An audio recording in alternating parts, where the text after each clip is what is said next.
E aí pessoal, aqui é o Léo do Confissões de um Soro Positivo.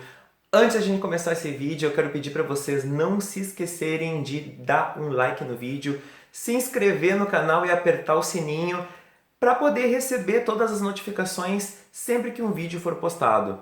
Não esquece também de compartilhar esse vídeo com os seus amigos, no WhatsApp, no Facebook, em todas as redes sociais que vocês usam, que assim vai nos ajudar e eu serei muito grato. O vídeo de hoje é um vídeo muito especial, é um vídeo que por coincidência caiu bem justamente na sexta-feira, que é o dia 28 de junho, que é o dia que a gente comemora o orgulho LGBTQI+.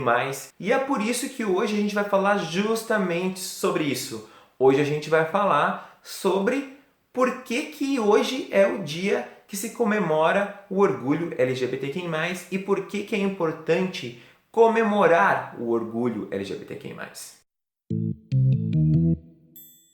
Gente, antes da gente começar a se aprofundar um pouquinho nesse assunto, que eu vou tentar não deixar muito longo, então eu quero pedir para que vocês não se atentem em muitos detalhes, talvez alguma coisa ou outra eu deixe passar, porque senão esse vídeo você vai a 30, 40 minutos e não vai dar certo, o pessoal, ninguém vai assistir, então eu quero fazer um vídeo de uma maneira que fique acessível e que não seja cansativo.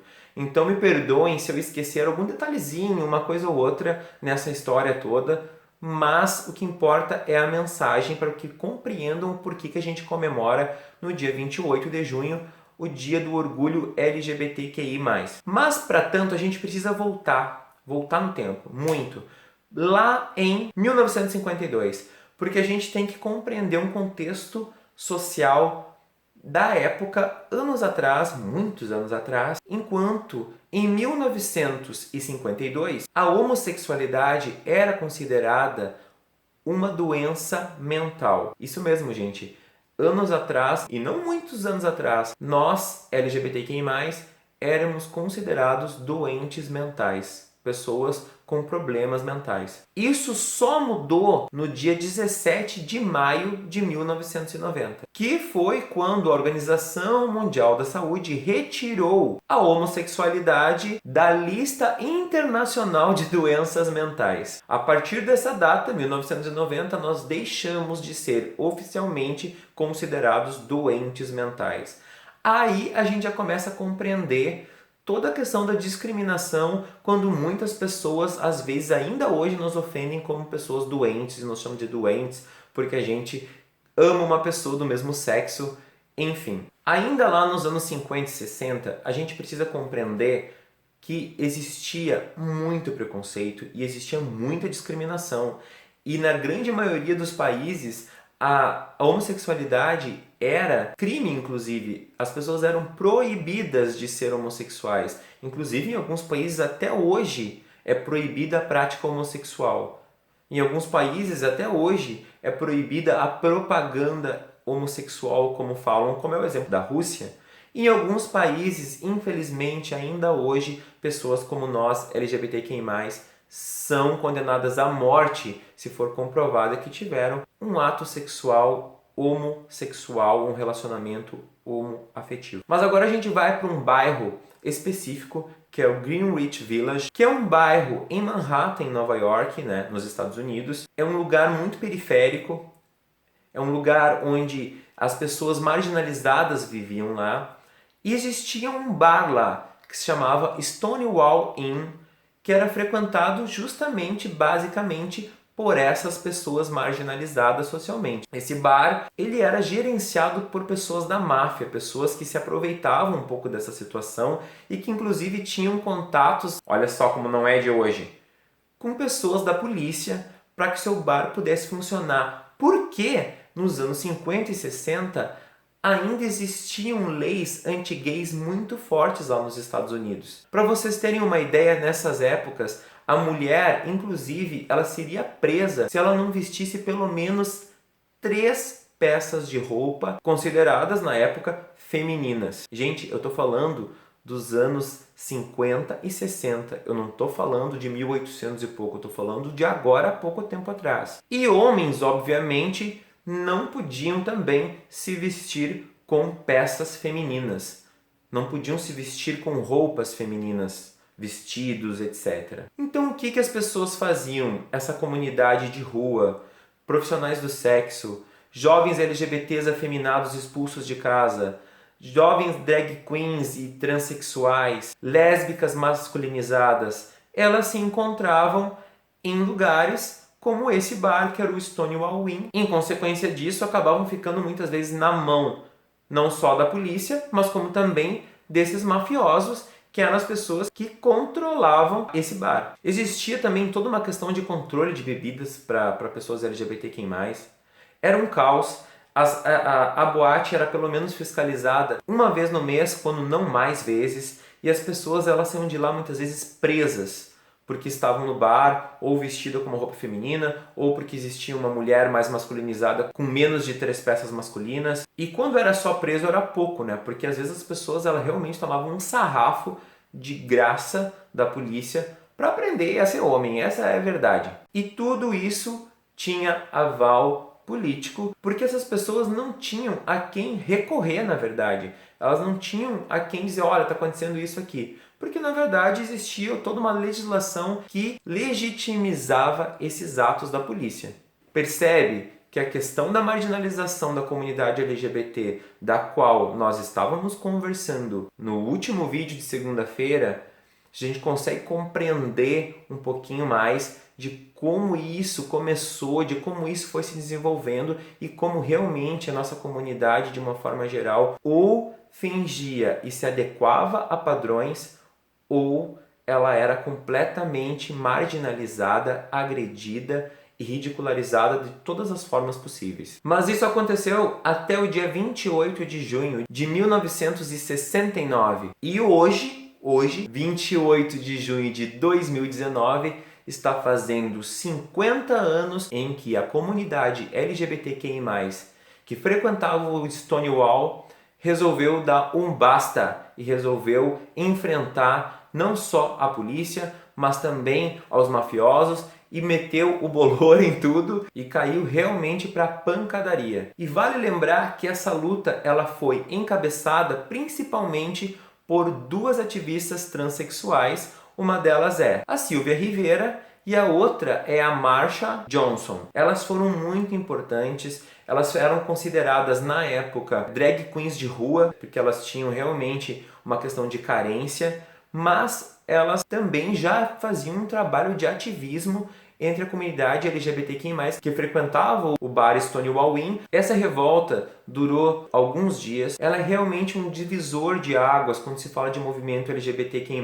Hoje, muitas vezes, as pessoas não compreendem por que é comemorado um dia do orgulho LGBTQI+, justamente nessa data. E é por isso, porque houve toda essa revolta e os LGBTs conseguiram se posicionar. E a partir desse momento, depois que eles deixaram literalmente os policiais presos dentro do bar enquanto eles colocaram fogo nos carros e quebraram geral, foi que a comunidade LGBT conseguiu começar a se unir e lutar realmente por direitos e conquistar esses direitos. Tanto que um ano depois, em 1970, quando fez um aniversário da revolta, da rebelião de Stonewall, não só se teve a primeira manifestação de orgulho LGBT, não apenas lá em Nova York, mas também estendida em Los Angeles e Chicago. E a partir desse ano, a cada ano mais lugares começaram a aderir a esse movimento da comunidade LGBT em reivindicar direitos e lutar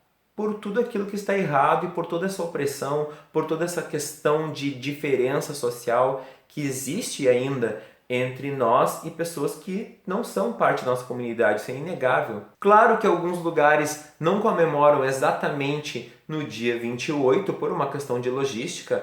Por exemplo, aqui no Brasil, a parada LGBTQI+, foi no último domingo. Mas isso por uma questão de logística, porque as reivindicações são sempre as mesmas, o respeito, o combate à homofobia, a visibilidade e também a memória do que aconteceu nesse dia tão importante para nós, que foi o dia 28 de junho de 1969.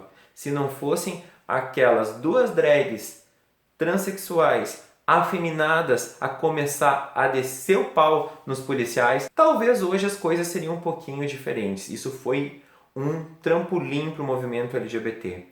E é importante falar que muita gente discreta e fora do meio da época não acreditou que aquilo fosse a coisa certa a fazer. Porque muita gente, como hoje, vive ainda na sua bolha heteronormativa em que acha que o que é nos dado é suficiente e que a gente tem que tentar ficar o mais tranquilo possível com isso e não afrontar os heterossexuais. Mas a gente sabe que, infelizmente, os direitos, enquanto a gente não começar a bater o pé e não começar a questionar, eles não vão aparecer do nada. Ninguém lá em cima vai se sensibilizar por nós e simplesmente nos dar direitos e nos direcionar políticas públicas assim do nada, até porque as pessoas que normalmente estão lá em cima, em sua grande maioria, são pessoas que não têm qualquer ligação e não têm qualquer vínculo ou mesmo compromisso com a comunidade LGBTQI+. Muitas pessoas questionam o rumo que a Parada do Orgulho tomou, porque as pessoas questionam porque acham que ficou uma grande festa,